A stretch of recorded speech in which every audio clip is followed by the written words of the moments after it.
سلیمان دارانی رحمت اللہ علیہ ایک محدث ہیں، دو ساتھیوں کے ساتھ حج کی نیت سے چل پڑے۔ اب وہ ایک مقام ہے جہاں نبی علیہ الصلوۃ والسلام کی والدہ ماجدہ کا انتقال ہوا۔ یہ لوگ وہاں پہنچے تو انہوں نے سوچا کہ دیکھو ہمارے پاس جو کھانا تھا نا، را مٹیریل، وہ ختم ہو چکا، اور آگے کافی آگے تک ہمیں پھر نہیں ملے گی کوئی چیز۔ یہاں قریب میں بستی ہے تو بہتر ہے کہ بستی سے کچھ خریدے چیز کھانے پینے کے لیے۔ تو دو ساتھیوں نے کہا کہ اچھا ہم جا کے لے آتے ہیں، تم ذرا خیمے میں ٹھہرو۔ یہ اکیلے رہ گئے۔ اتنے میں ایک عورت بکریاں چرانے والی آئی، اس نے دیکھا خیمہ ہے اور ایک مرد ہے، اور ان کو اللہ نے بہت خوبصورتی عطا فرمائی تھی، بہت منور چہرہ تھا۔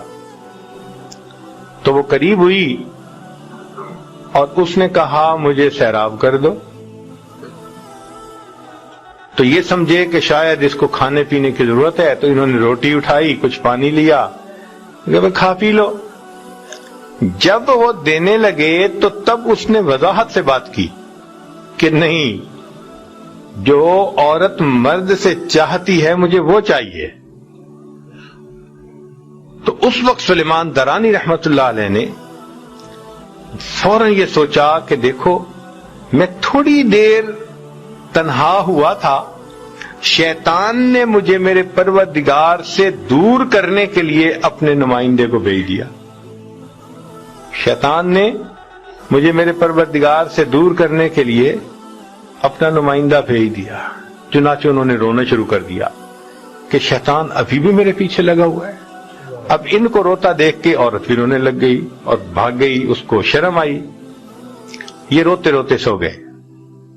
جب سو گئے تو کہتے ہیں کہ خواب میں ان کو یوسف علیہ السلام کی زیارت نصیب ہوئی۔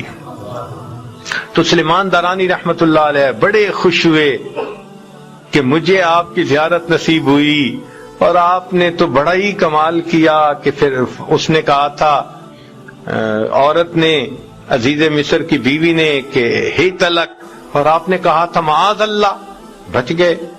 تو جب انہوں نے یہ بات کی تو اس پر یوسف علیہ السلام نے جواب دیا میں تو اللہ کا نبی تھا اور میرے ساتھ اللہ کی حفاظت تھی، مدد تھی، یہ اتنی بڑی بات نہیں تھی۔ مزے کی بات تو یہ ہے کہ تم نے ولی ہو کر وہ کام کیا جو کام وقت کا نبی ہو کر کیا کرتا ہے۔ تو یہ ایمان جب مضبوط ہوتا ہے نا، پھر گناہوں کے مواقعوں کے باوجود بندہ قدم نہیں اٹھاتا، اس لیے کہ وہ جانتا ہے کہ میرا اللہ مجھے دیکھ رہا ہے، وہ میری بات کو سن رہا ہے، وہ میرے ساتھ ہے، اس کو علم ہے کہ میں کیا کر رہا ہوں۔